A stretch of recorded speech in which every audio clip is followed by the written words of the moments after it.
Hello everyone, I am Dheeraj Tatar, a system professor in the Chemical Engineering Department of LGIT Ahmedabad. In this lecture, I am going to start new topic of the computer-aided process synthesis. So let's start. Chapter name is Synthesis of Heat Exchanger Network. Topic is Temperature Enthalpy Diagram. So before that, you should know what is the meaning of process integration. So process integration is nothing but here we are trying to minimize the energy requirement in process industries. So by using pinch technique or temperature interval method, we can minimize the energy requirement in process industries. So in this lecture, now we will see how to draw those process streams in a temperature enthalpy diagram. For example, there is the hot stream, cold stream. So how to draw these streams in temperature enthalpy diagram. So we will see all these topics in this lecture. So let's start. You can see on the screen, for integration of energy, two parameters are most important. First one is how much amount of energy you are going to transfer. And second one, direction of the heat flow. I told you, according to second law of thermodynamics, heat always flowing from the higher temperature to the lower temperature. So you can see here, that's why these two parameters are very important. First one is the amount of energy and second one is the direction of the heat flow. And you can see this is the diagram for the temperature enthalpy, where we can plot values of the temperature against enthalpy values. So you can see here how to draw hot stream and cold stream. We are going to see in this slide now. You can see here, this is nothing but hot stream. We have considered here hot stream, that is nothing but T1 to T2, means here T1 temperature is nothing but supply temperature and T2 temperature is nothing but target temperature. I told you, according to second law of thermodynamics, heat always flowing from the higher temperature to the lower temperature, means according to this law, T1 is your supply temperature and T2 is your target temperature, means heat flowing from the T1 to T2. So T1 must be higher as compared to the T2. After that, now we will calculate here enthalpies. Enthalpy is nothing but sensible heat at T1 temperature and T2 temperature, because we want to draw here TH diagram. TH diagram is nothing but temperature enthalpy diagram. So we should know values for the enthalpies as well. So how to calculate those values, enthalpy values, by using temperature. So you can see here, we know that H1 is nothing but MCP delta T, or you can say delta H is nothing but MCP delta T. So to calculate H1 value, enthalpy at temperature 1, we can see here MCP T1 minus 0. 0 is nothing but initial temperature and T1 is nothing but your final temperature. So final temperature is at T1 and initial temperature is T0 and initial temperature is 0 here. So you can take here H1 is nothing but MCP delta T and MCP delta T is nothing but T1 minus 0. And this enthalpy at temperature T1. Now we will calculate the enthalpy value at temperature T2. So you can see here enthalpy of hot stream at T2 is nothing but MCP T2 minus T0 and T0 is equal to 0. So H2 is nothing but MCP T2 minus 0. And here MCP is nothing but your flow rate, molar flow rate. So molar flow rate is given by the MCP and CP is nothing but your specific heat. So just subtract equation 1 and 2, you will get like this. H1 minus H2 means delta H, value of delta H is nothing but H1 minus H2 and it is given by the MCP T1 minus T2. Here T1 is your supply temperature and T2 is your target temperature. But before that, you should know how to calculate H1. I told you H1 is nothing but MCP T1 minus 0. 0 is nothing but initial temperature. That is nothing but T0. After, similarly, we can calculate H2, that is MCP T2 minus 0. Just put here H1 minus H2. That is nothing but put here value of the H1 and H2. You will get like this. MCP T1 minus T2. And here MCP is nothing but specific molar flow rate. Specific molar flow rate for molar value of 1 means molar flow rate is nothing but 1. So here MCP is nothing but only CP because M is equal to 1. Now I want to write this equation in terms of the equation of line, because I want to draw this hot stream and cold stream. If available, you have to draw the streams in a TH diagram, and in TH diagram we are going to show only these lines. So we are going to write this equation in terms of the equation of line. So equation of line is nothing but y is equal to mx. So just put here delta H is equal to Cp delta T. You have to write this equation in form of the y is equal to mx. So y is nothing but you can see here now, just compare y is equal to mx and delta h is equal to Cp delta t. You will get like this, delta t is equal to 1 upon Cp delta h. So just compare this equation with the previous equation, y is equal to mx, you will get y is nothing but your delta t, means y on y axis we are going to draw temperature value. After that m is nothing but 1 upon Cp. After that x is nothing but delta h, means x axis is nothing but your delta h value.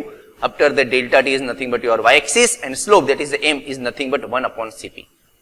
By using this equation we can draw this line in a TH diagram.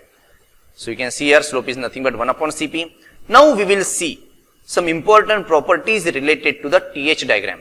So those important properties are very important in a designing purpose, okay, in designing of the heat exchanger. So first property is nothing but you can see on the screen, line ABC or line, any line that representing hot steam or cold steam. I have taken here for example only ABC line. So just take ABC line. That ABC line is nothing but hot steam, because we have considered here hot steam T1 to T2. So that line representing hot steam can be shifted parallel to the x-axis, and that x-axis is nothing but h-axis, because on x-axis values of the enthalpies are available and on y-axis values of the temperature are available.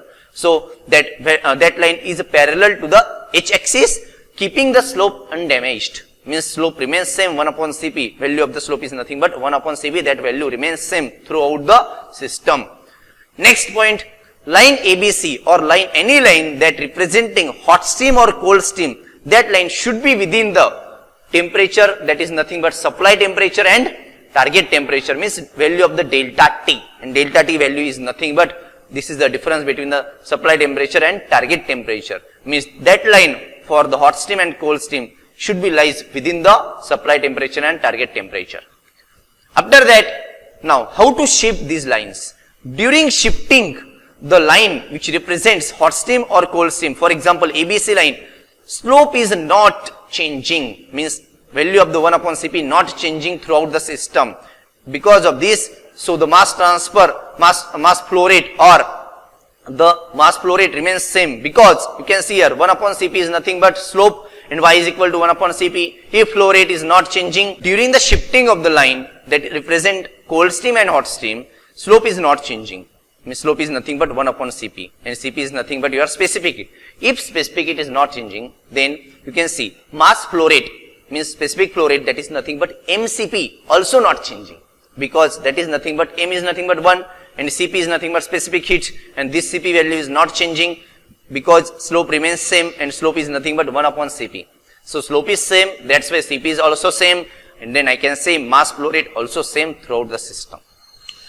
Then you can see due to non-changing the values of Cp and temperature interval, that is the delta T, due to non-changing the values of Cp and delta T, I can say values of delta H, that is nothing but enthalpy, also remains same, because delta H is nothing but mCp delta T. Here mCp remains same throughout the system, delta T remains same. That's why I can say here delta H value also same, but same only in a horizontal direction, not vertical direction, because there is the, on y-axis there is the temperature and on x-axis there is the H values. Means if I am changing the direction of that stream horizontally, if I am changing the direction horizontally, then temperature interval remains same. Just imagine, I will show the diagram in the next slide. If I am shifting that line horizontally, on the y-axis there is a temperature value. If I am shifting the values horizontally, temperature interval remains same. Values of delta H may be changing, means values of H changing, but values of here delta T remains same. And we know that delta H is a depend on delta T. That's why I can say here delta H is equal to mCp delta T. Delta T same, Cp value also same, and mCp also same. So I can say ultimately delta H also same. But this is a possible only horizontal direction. But this shifting is not possible vertically. You can see here. So before that we will see, so splitting of this delta H, means delta H is nothing but delta H1 at temperature T1 and delta H2 at temperature T2. So effective delta H is equal to delta H1 plus delta H2. So this can be splitted only horizontally, not splitting vertically, because you can see here, but vertically shifting is not possible. because supply temperature and target temperature also changes. We have to keep temperature value same, but this is possible only horizontal direction, not possible in vertical, because on vertical axis of the diagram there are the values of the temperature, and vertically values of the temperature changing throughout the system. That's why this shifting is not possible vertically, but shifting is possible horizontally. Now you can see here properties of the TH diagram. This is the diagram for the properties of TH diagram. Now whatever the points we have seen in previous slide, we will implement those points in this slide. You can see here. So on x-axis there is the values of the enthalpy, on y-axis values of the temperature. What I told you, shifting of the line, means shifting of the hot steam or cold steam is possible horizontally, means you can just observe there is the red line on the screen. This red line is shifting of this red line is possible horizontally, because this temperature interval, you can see here 160 and 210. This temperature remains same, this interval remains same horizontally.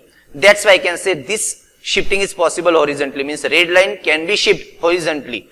But if I want to shift this red line vertically, means if I changing this line vertically, then you can see here temperature interval also changing, because you can see here y-axis is nothing but temperature values. If I am shifting this line upward, temperature value is also changing. This is not permitted, means temperature value remains same. That should be same. That's why horizontal shifting is possible. And because of this horizontal shifting, I can say delta H also same, because delta H is nothing but MCP delta T. Delta H is a depend on delta T. So I can say delta H also same in the horizontal shifting. But this is not possible in vertical shifting. So this is all about TH diagram, what we have seen here. In this lecture, I have explained you related to the process integration, where we are minimizing the energy requirement in a process industries. After that, I told you how to write equation for the H1, H2 by using T1 and T2. T1 and T2 are nothing but supply temperature and target temperature. And we have taken here H1 is equal to MCP delta T, T1 minus 0, that 0 is nothing but initial temperature or T naught. That is not your target temperature or supply temperature. After that, we have calculated here H2 as well. After that, we have calculated delta H2, that is nothing, delta H, that is nothing but delta H1 minus delta H2, or I can say just delta H is nothing but H1 minus H2. After that, we have just drawn those lines in the TH diagram, you can see. And here, shifting of those steams, cold steam, hot steam, whatever the steams are available in process steams, permitted in only horizontal direction. Because in horizontal direction, temperature interval remains same. That's why this is permitted in horizontal direction, but vertically not permitted because temperature interval changing. So this is all about this TH diagram. This question can be asked for 7 marks in your exam. So be careful about this question and revise this question as much as possible. So this is all about this lecture. We'll see next topic in the next lecture. Thank you very much.